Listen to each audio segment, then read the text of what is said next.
shores and woodlands of the north, its history of copper mines and iron ore, the Great Lakes fishery. To the farmlands of the southern counties we'll look around, my friend, at all that waits the sportsman in the state of Michigan. And sometimes when the moon brings out the diamonds in the snow, and the stillness of the forest lies encased in Arctic cold, the wind might whisper through the trees, listen if you can. It tells you of the beauty in the state of Michigan. Hi there, come on in. We're 1 week away from firearm deer season. This is usually the show that I bring on the DNR biologists and we talk about how many deer are in the various areas. Well, you know the story. We've been studying DNR statistics. We've been finding out about the highly politicized process of the DNR. We have gone through a lot of analysis of their reports, and I'll tell you what, in all good conscience, I can't use the DNR data as an accurate guide for this year's report. I'm sorry about that, but we do have a tremendous investigative report coming up about DNR deer management. We have a great goose recipe and a lot more, so you stay tuned. I'm Fred Trost. It's Thursday night, time for Michigan Outdoors.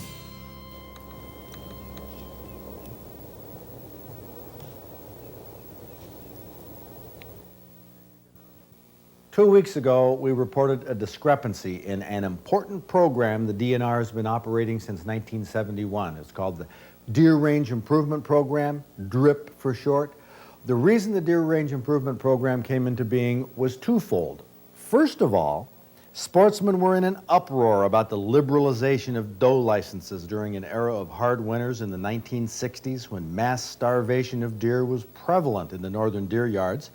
And secondly, the DNR was jockeying into position to raise hunting and fishing license fees. And one good way to get the fee increase passed was to earmark $1.50 from every deer license, guaranteeing that a part of the fee increase would go to improving the winter deer yards so this mass starvation wouldn't continue. In those days, and we're talking the 1960s, when the department was funded primarily through hunting and fishing license fees, it put public education as a high priority. In fact, they published lots of booklets like this one called Michigan Whitetails. These were the old days when the Conservation Department took great pains to explain the principles of fish and wildlife management to sportsmen and to be very clear and explicit on how sportsmen's license money was being spent. That's how the DNR changed sportsmen's views towards doe hunting and bounties and gained the support of sportsmen who grew to respect the Conservation Department. But today's DNR seems to prefer to work in the dark. They don't publish these booklets, they don't produce films anymore, and we've heard that the Information and Education Division reportedly is going to be axed in the next round of budget cuts.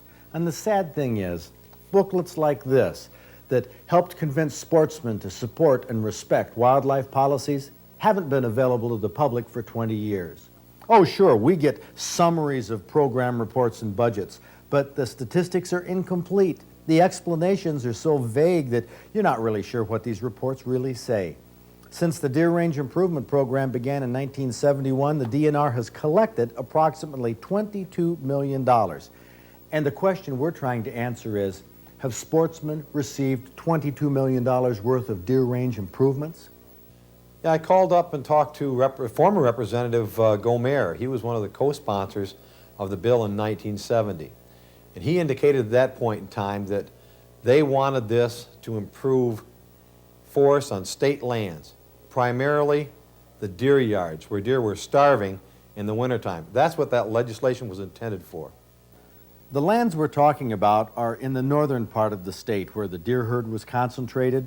In the late 1950s, there were about 300,000 deer in the UP, 300,000 in northern lower, and only about 30,000 deer in southern Michigan for a total herd of a little over 600,000.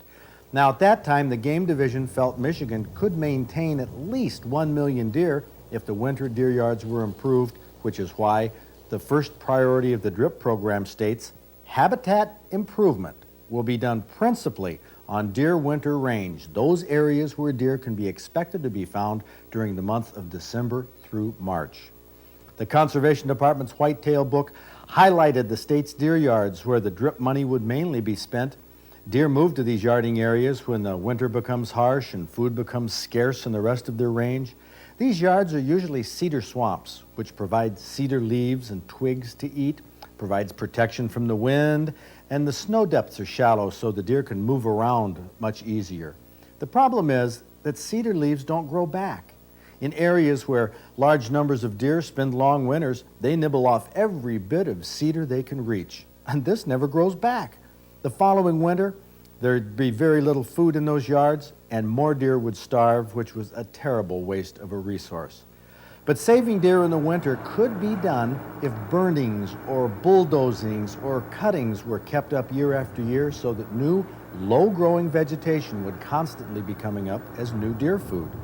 Now, this was the concept of the Deer Range Improvement Program, and the Conservation Department tried it by issuing cutting permits to commercial loggers. Biologists reported that in the winter of 1956-57, 1,164 cutting permits were issued, covering over 58,000 acres on state land. The tops and new growth provided food for an extra 100,000 deer. But when the timber market dropped, as it often did in those years, nobody wanted to cut those marginal trees from the deer yard areas, and the Conservation Department said, the state cannot make cuttings for deer management alone. The costs would be intolerably high. Then the idea for the Deer Range Improvement Program was born. The idea was that if sportsmen would pay an extra amount for their deer hunting licenses, the Conservation Department promised that they'd take $1.50 from each license, use them for cuttings for deer to maintain this food growth in the deer yards despite the timber economy. So in the early years, Conservation Department workers used chainsaws and bulldozers and even burned some scrubby areas, anything to knock food down for the deer, get the existing limbs and twigs where deer could reach them, and provide clearings where new food would immediately begin sprouting for the future. Now, according to DRIP program guidelines, priority number 1 is supposed to be fixing damaged deer yards, ones with browse lines where little or no regeneration of trees is occurring and deer numbers are lower than they should be. Priority number 2 is for areas that have enough deer, but cuttings need to be done each year to make sure food will be available in the years ahead. But we've got a simple but delicious recipe called Todd Farm Goose in a Bag. And it's sent in by Paul Chiba, and it's very, very simple, but it's very delicious. Got goose breasts, and you do those need to... two breasts, you know, a lot of people try to cook the whole goose with right. on the skeleton Yeah. and all. Those This- breasts are 90% of the meat. Exactly. Right there. And if you cut them off like that, frankly, you can throw them on the grill. You they're can marinate delicious them. on a grill. They're like steak. Yes, they are. Yep. And then this calls for just slicing it thin, and then you're going to put everything all in one bag, basically. You want to marinate just a little bit first in some onions and apple juice. Not very long because the cooking will take care of all the tenderness. And then going to take an oven roasting bag. Now, this is a bag that you usually use for a turkey. And then just going to put a little bit of flour in it, and that will thicken the juice. And then going to go ahead and just pour everything into it. And that's about all that goes into this. And put that in the oven? Yep. And then you want to make sure that you do puncture the bag because it can blow up because you got to tie it down. I'm a little skeptical. I mean, I hope it doesn't cook too long because goose breast won't. tastes so much like steak. But you know, coming up now, we have Bob Garner with True Confessions. Oh, I hate to talk with my mouth full. And I hate to, two things I hate, to talk with my mouth full and to also mention that, don't draw the wrong conclusion, this is a lot like liver. It doesn't have a heavy livery taste. Don't shake your head. It's a lot like liver because it's got all these onions smothering it. And you rarely see a recipe like that for fowl. But it's an absolute great recipe. Well, I agree, and I think that it does have just a little tiny bit of liver taste. No! I do Freddie. not. No! Fred, you're But You have full to of it. have very another bite or good. two. The reason, what it It is? doesn't taste like, goose does not, this taste, I've had beef at people's house with noodles on it, and after a couple bites, that's what it tastes like. It does. I like liver, personally. Well, I was gonna say, I was about gonna confiscate your plate. I'll tell you what, If that's a negative, No, not at all. It's not a negative. It's not a negative comment. It's just because there's very few recipes where you have onions wrapped in and noodles and things like that. It's a delicious recipe. A delicious recipe. You're just afraid people won't write in for the recipe. No, I it know. I is think good. it's I think liver. oh, I'll tell you. I think it's great. Oh, no, it does taste like liver. Send me all your goose breasts. Have fun.